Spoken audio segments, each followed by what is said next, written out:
Welcome to the podcast. I have been so excited that you said yes because I really want to feature a couple different vendors and let people get to know you through this. So they can be driving in their car, going for a walk, and be like, oh, yeah, I don't know what inspectors do or why I should have one or why I should interview a couple. So I'd love to have you explain a little bit of what do you do and why do you do it?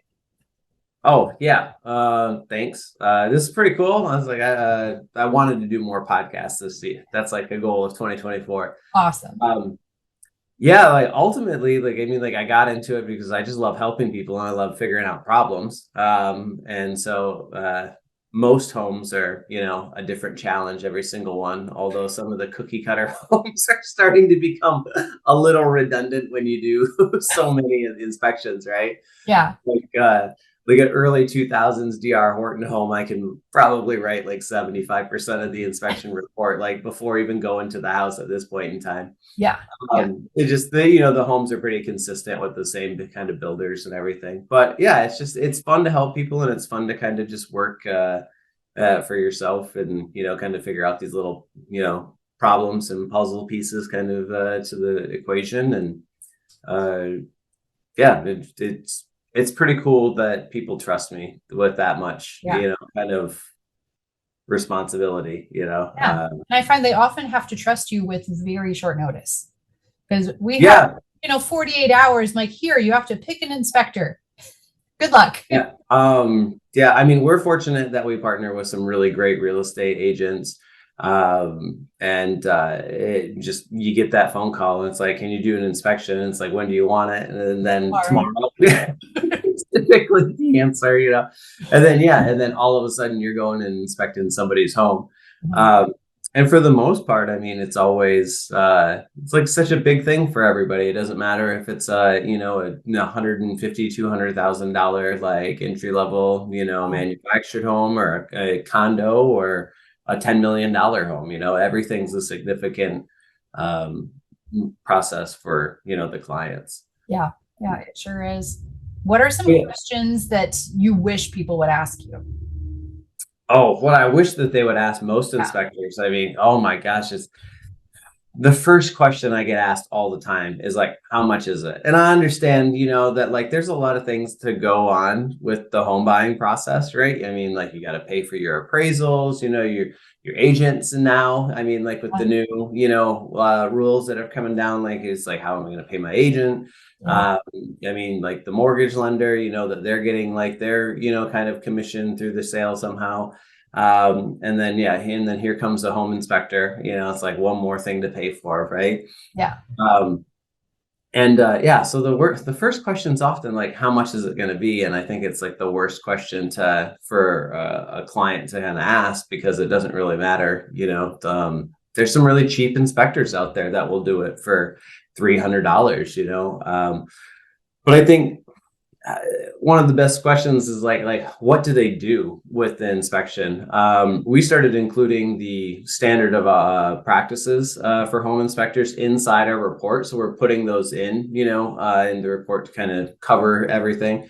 But it kind of shows the client then when they get the report, like, hey, this is what the state says we have to do, and this is what it says that we don't have to do. And almost everything that's on that, hey, we don't have to do this, we're doing most of that anyways, Yeah. right? Yeah. We're going outside of the SOP. But there are a lot of inspectors that truly believe that the SOP is what shields them and their liability. So if they stick to the SOP and they don't go outside of it, then they can always fall back on the SOP in the event of a lawsuit or if they, miss something, so to speak.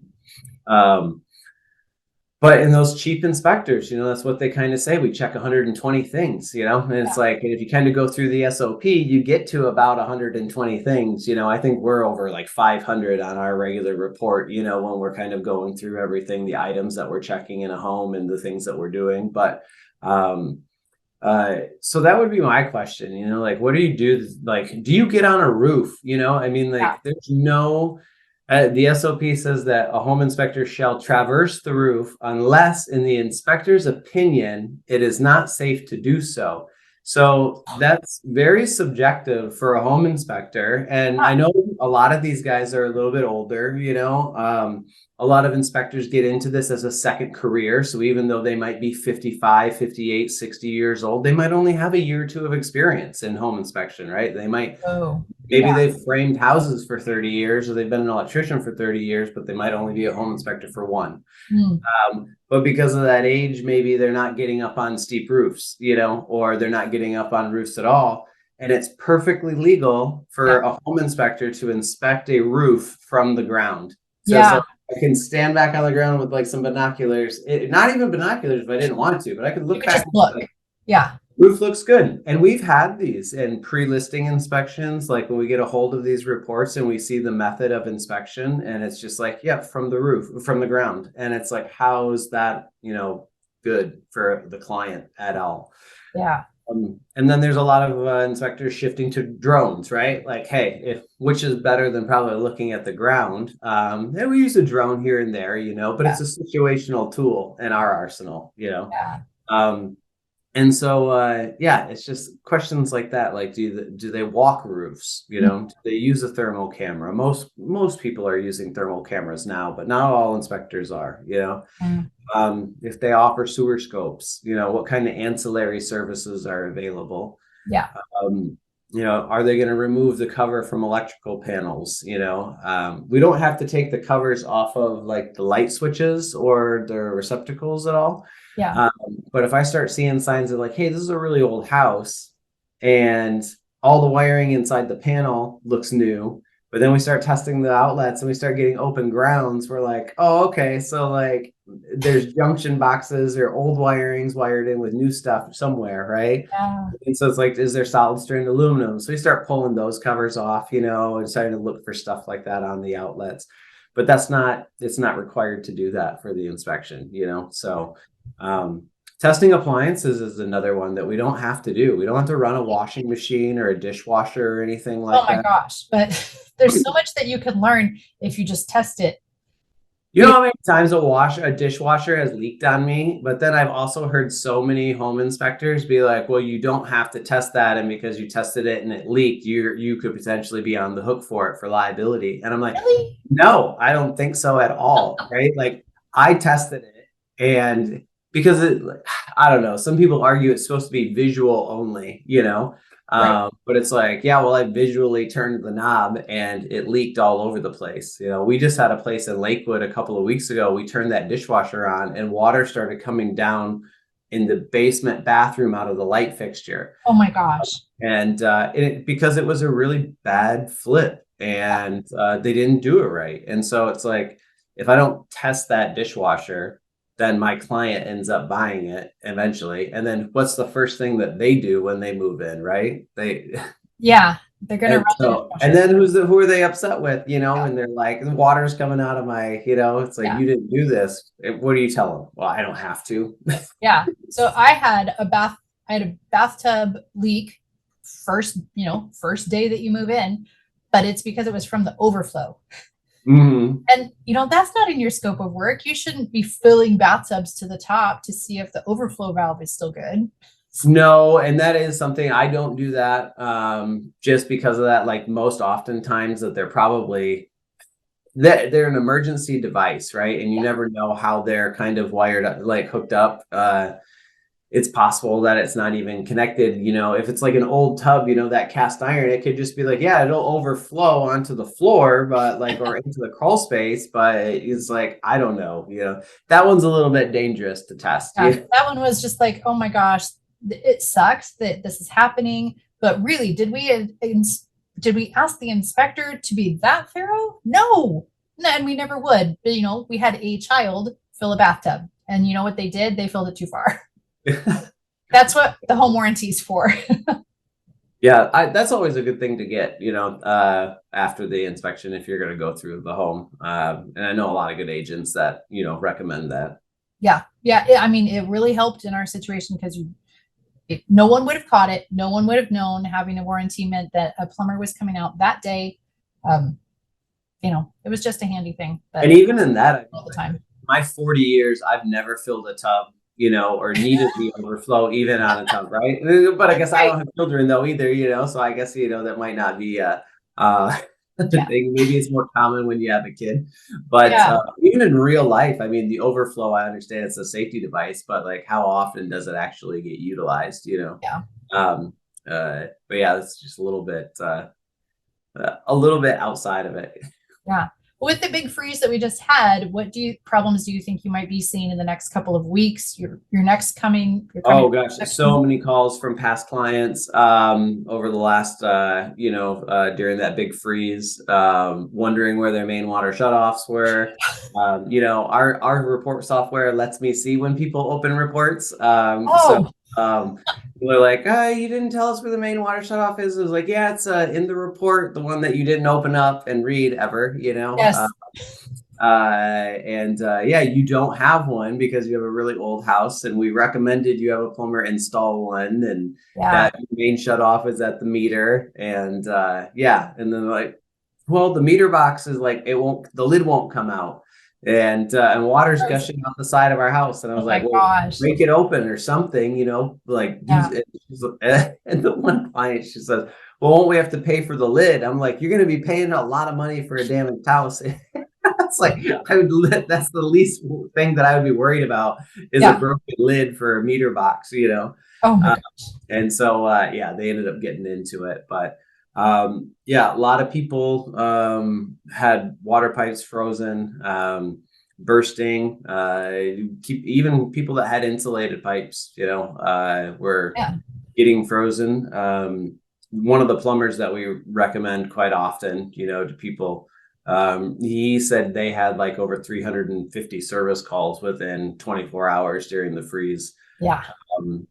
Frost-free hose bibs aren't frost-free when you leave the hose attached to them.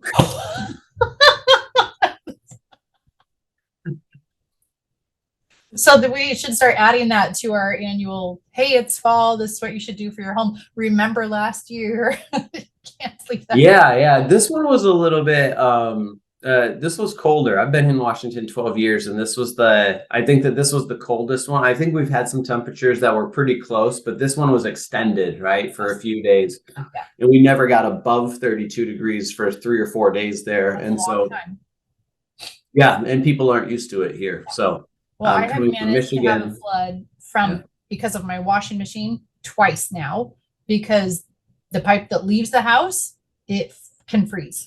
So great. Yeah.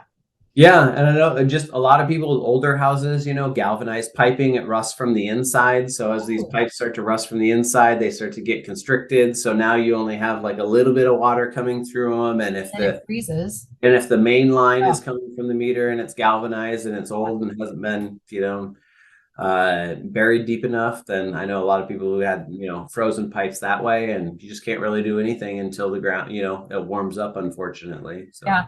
We told everyone you can't do laundry for a couple days, but we did. And then we regretted that very quickly. That was a bad idea. I heard someone, and now I kind of knew the answer, and so I answered this, but maybe you could answer as a professional.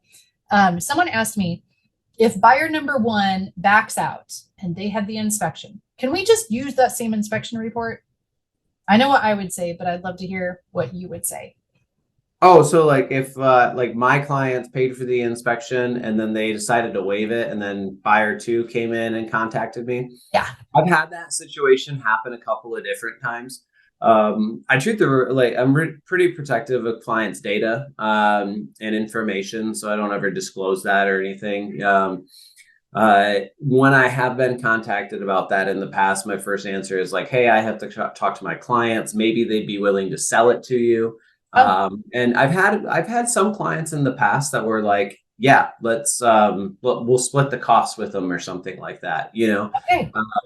I've had some clients that were just like, nah, I'm not interested in it at all. And then if that's the case, then it's just like, hey, they don't want to share it. It's their report at that point in time. Mm-hmm. So if you want me to do another inspection, I will.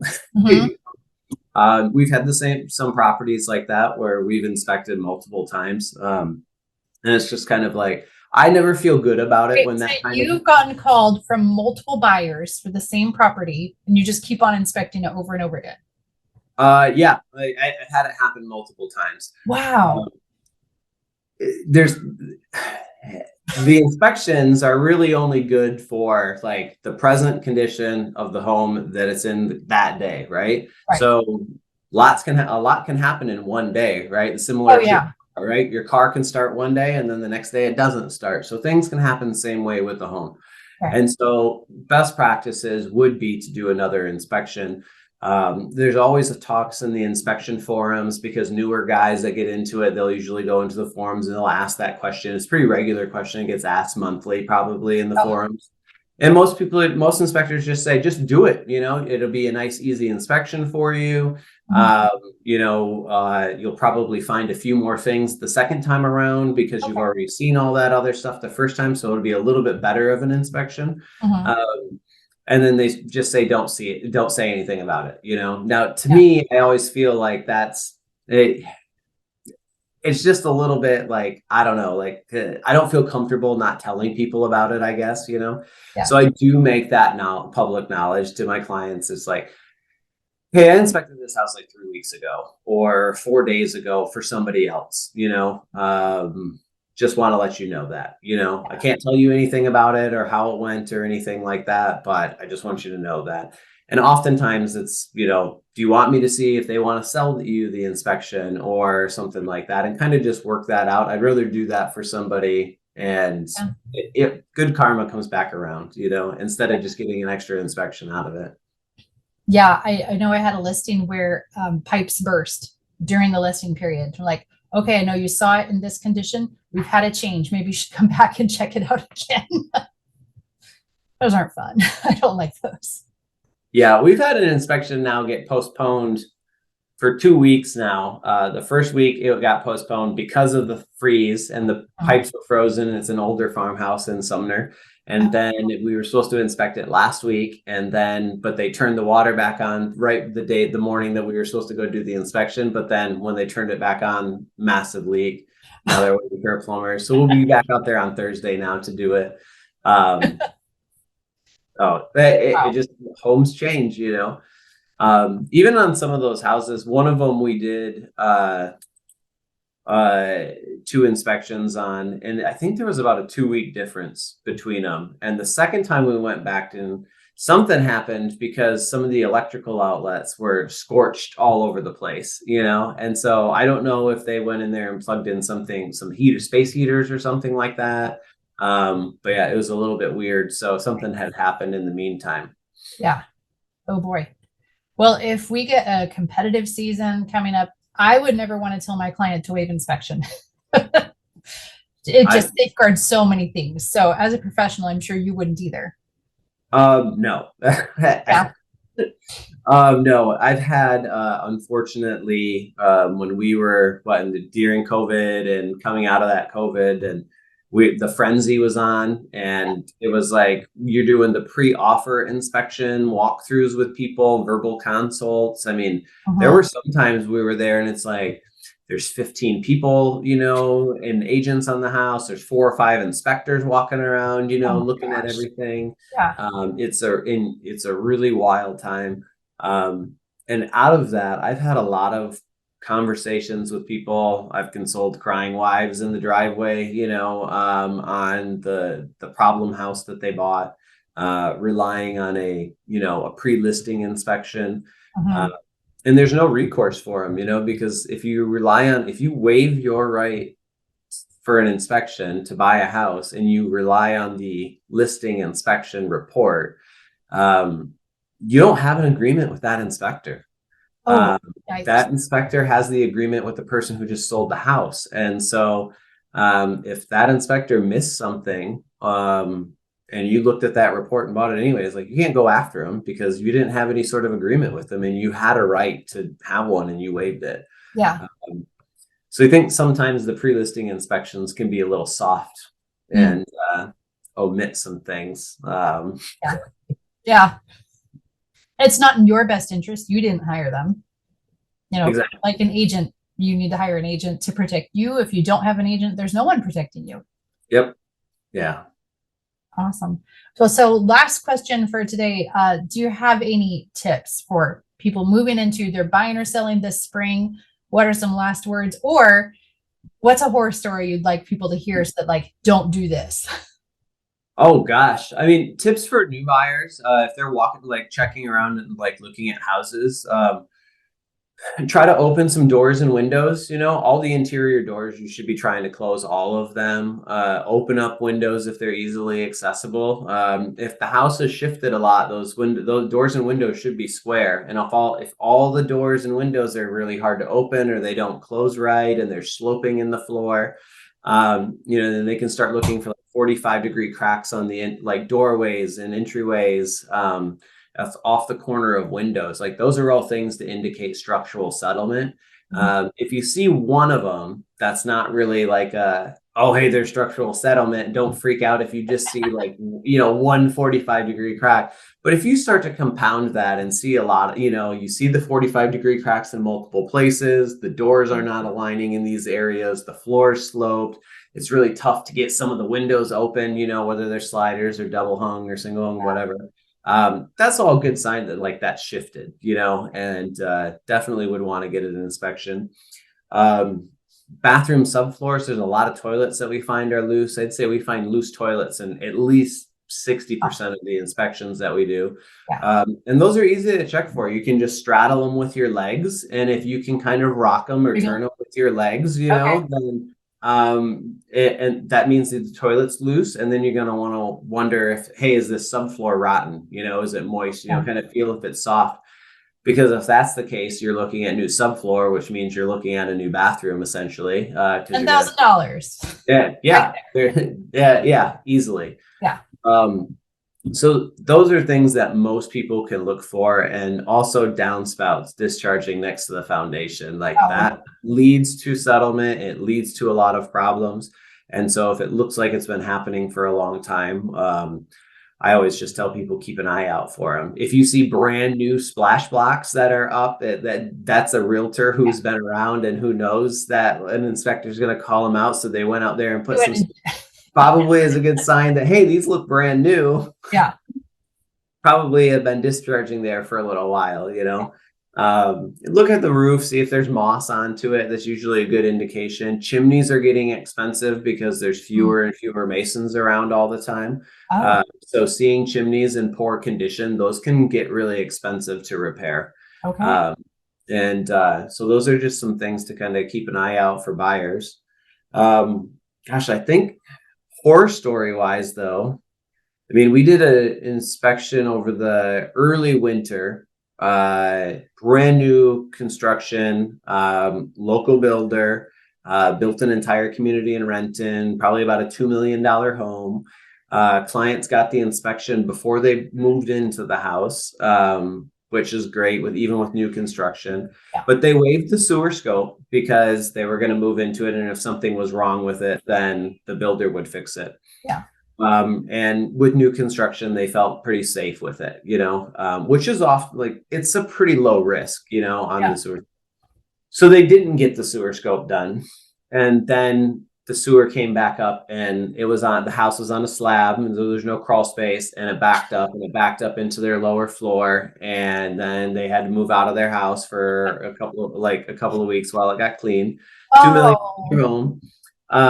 And the reason why is because of where the clean out was, and the soils were probably poorly compacted, and then with all the heavy trucks and equipment backing in and out all the time, moving around, it actually ran over the clean out and smashed the clean out down into the lateral, which started to cause the backup.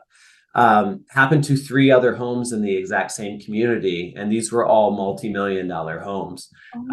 So that's probably terrible. Like one of the and so I share that story now with people, even on new construction. I mean, it's just good to have it done for a couple $100. You just know you don't have the hassle before you move in. Will the builder fix it? Absolutely, in the first year if there's a problem, but do you want to move in and then a week later move back out for a little while they decontaminate and clean everything up, So I don't know. To me, it's always worth it to get the sewer scope, regardless of how old the home is, unless it's been done in the last 12 months and somebody can show you the video of it or something like that. I mean, I would always get a sewer scope. Yep. I mean, that's going to happen to me next time because old house things, right? Yeah, especially on an old house. Yeah, do not wave a sewer scope on an old house. Yeah, yeah. This one's just 1982, and it's already like, oh, there's all tons of old house things. Yep, but a Like an old house. 1982 house, you know, that's 40, that sewer line's 42 years old now, you know, I mean, and so it's kind of weird. I think, you know, people in our age, you know, like we look at 1982 and it doesn't seem like, oh, hey, you know, it's like the 80s were not that far away, you know. Yeah, Um, but no, it's like 40 years. a long time. A lot can happen in 40 years. Even the plastic pipes can get root intrusions if the glue separates and or wasn't applied correctly, or Oh heavy man. equipment got driven over something, or I've seen Comcast drill holes through, you know, putting pipes, you know, the lines in. I've seen PS Energy, you know, Puget Sound go through them before. Yeah. A lot of stuff can happen. Irrigation lines. Mm, so much. That's Yeah. terrible. Awesome. Well, thanks so much for chatting with me tonight. This was a lot of fun, and I hope lots of people are more educated now. Like, oh yeah, I'm definitely going to invest in a sewer scope now. So I hope so. Yeah. yeah, I mean, inspectors aren't like burgers. It's not that simple. You guys all do a good job, but some people do a more thorough job than others. So I hope the next time people are asking you, what's your price first, and more of what do you cover? What do you do? Yeah, and you know, I would always talk to a couple of different people too, the same way that you kind of look around for an agent, you know, like shop around, look around, and shopping shouldn't be price factor. It's like, who's going to be the best fit, you know, who's going to, you know, go the extra distance for us, you know, and that's where we kind of, I think that that's where we separate ourselves, is just trying to be educational, and not really like, I want the report to be more than just, hey, this is used at the time of buying the house, right? Like I want it to be like a long lasting document to Mhm. help people with their houses and teach them how to maintain it over time. Yeah. Well, I went to a client's house just recently and she had your email. She printed out the email with the report link in it and put it on the wall. So that she has a list of, oh, this is the ongoing maintenance I need to be addressing. You know, next time I have my handyman over, I need him to look at this. And she could just hand your report to them and say, look at that. So Yeah, that's the whole goal. Like I love to hear that, you know, when clients are doing that. And I get these notifications, you know, from like a year or two ago, you know, it's like so and so opened the report, and sometimes I'm like, uh-oh, what's happening, you know, and then give them a call and be like, hey, I saw you open the report after like 2 years. Is you know, everything going all okay. right? Like, oh yeah, we're just gonna dig up the front yard, and I remember you saying something about the main water line that would be a good time to, you know, and it's like, oh yeah, because you got galvanized pipes. So Yeah. yeah. Perfect. Um, Awesome. Well, thanks for being a guest today, Matt. Hope you have a great night. Thanks, Nikki. You have a great night too. Thanks. Bye.